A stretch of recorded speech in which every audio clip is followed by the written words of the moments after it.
Hello, it's Joseph Burkett here from Old State Farms up in northwestern Pennsylvania. It's the day after Christmas. You wouldn't know it to look around the woods. There's no snow yet. Normally by this point of the year we'd have 6-8 inches of snow. Temperatures might be in the 20s. Today it's a beautiful day. Sun's starting to peek out. It's probably almost 40 degrees. Today we'd like to do a little demonstration on installing a main line, the wire as well as the tubing, using what we call a side pull method. That's opposed to using T-posts, which is what we did when we first started. That's what we did, and we learned from some seminars and some other producers that this is a much superior method. It's less expensive, it's a lot faster, and it has other benefits such as you're able to change the level of the, change the slope of the tubing very quickly, very easily. Once you get the wire all installed, you can go back through with your sight level and set the height real quickly, and I'll show you that in a minute. First thing you want to do is you're going to use a high tensile wire, much what they would use for putting up fence, electric fence. Farmers would use for electric fence. You can get that at Tractor Supply or any kind of farm supply store.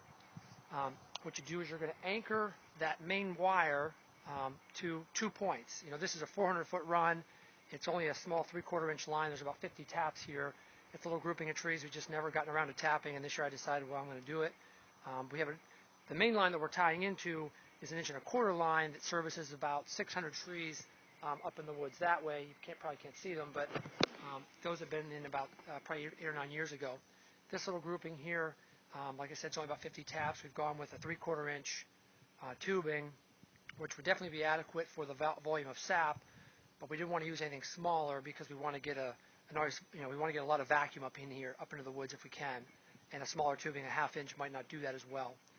So right here you can see we've anchored the high tensile to this, we picked a tree here, and here's your high tensile wire here, and we always want to use some kind of a protector to protect the tree from the tubing, from the wire, otherwise eventually that wire will cut into the tree and girdle it and cause it to die.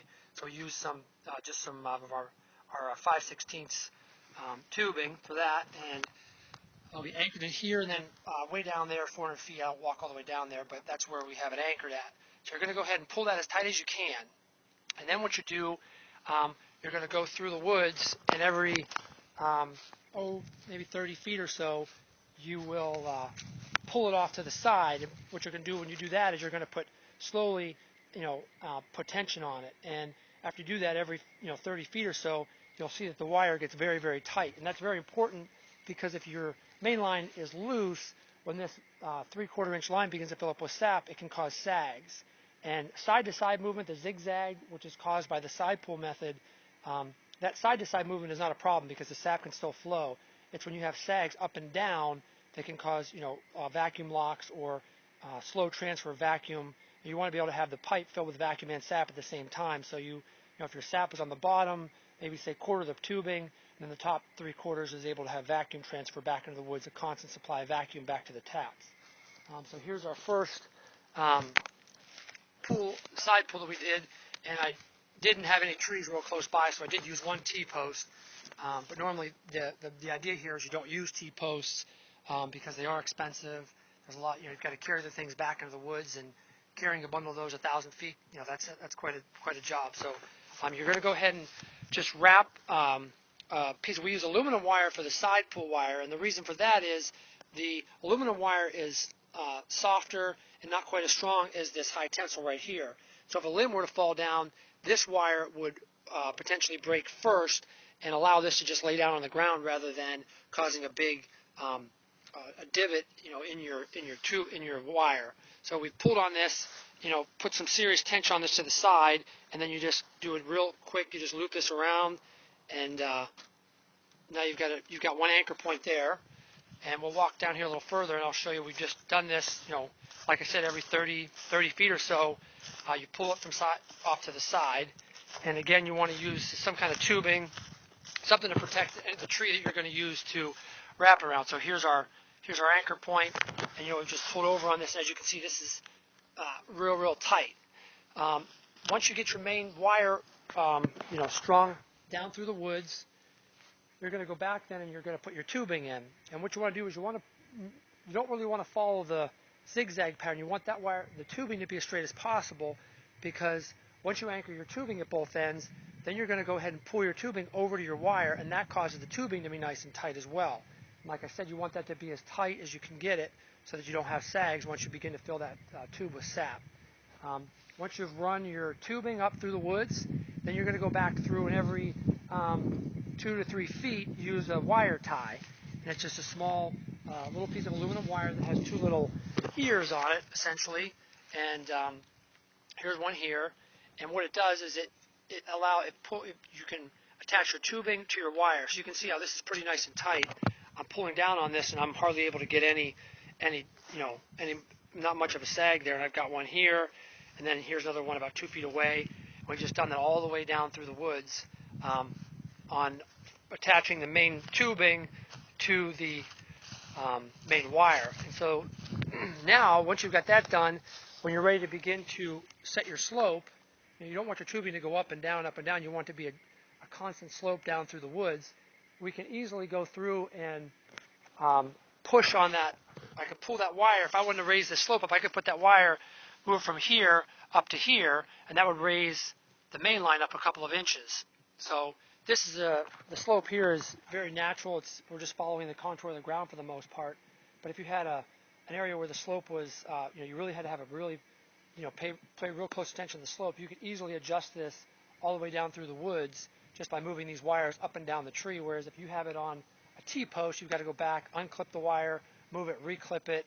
And then next year, if I come back and I want to, this wire's a little bit lost some of its tension, I can easily go back through and just pull on this wire right here and tighten this wire. Pull on this a little bit and then just reattach this, a little bit further up, and I would have put my tension back on my main line. So there's quite a few benefits to this method, and any more installations that we do, this would be the method we're going to use. Like I said, it's less expensive. It's a lot faster. I started about 9 o'clock this morning. It's about 1 o'clock, and this is already ready to go. All I have now to do is run my lateral lines and anchor them into the main line with my saddle fitting. So it really is a speedy process, and it does save time and money. So it's something to consider if you're putting in an installation. Definitely want to consider the amount of taps you're going to have. There are guidelines for what size tubing you want to use to the amount of taps you're going to have. And any of the main producers of this tubing can tell you what that is. Lapierre, Leader Evaporator Company out of Vermont, CDL, they'll all be able to give you those guidelines. I think you also can tell we did opt to go with the blue tubing. Some producers you could have used black tubing, what they use for water pipe for like wells and things like that. But the blue tubing, we've learned over time, lasts a little bit longer, as well as the main benefit is when in the spring when the sun starts to come out, the sap in that line can heat up. The black tubing will attract heat, cause the sap to warm up, and you can lose a grade of. You can go from medium to a dark amber, or dark to a grade B if your sap is getting warm or getting hot. Off flavors, spoils faster. So the blue tubing does have benefits in that regard as far as the temperature. It's easier to work with, I think. It doesn't expand and contract as much as black tubing. I've seen where you put black tubing up in the winter, and then in the spring it can get in the 50s, and that tubing starts to absorb heat, expand. You get lots of little sags and little loops in it, and so the blue tubing stays nice and straight. It is a little more expensive, but we think the investment is worth it. So I hope that was instructional. If you have any questions, don't hesitate to call or email or stop by the Sugar House. We'd love to share some information with you. Thanks for watching, and we hope that was instructional.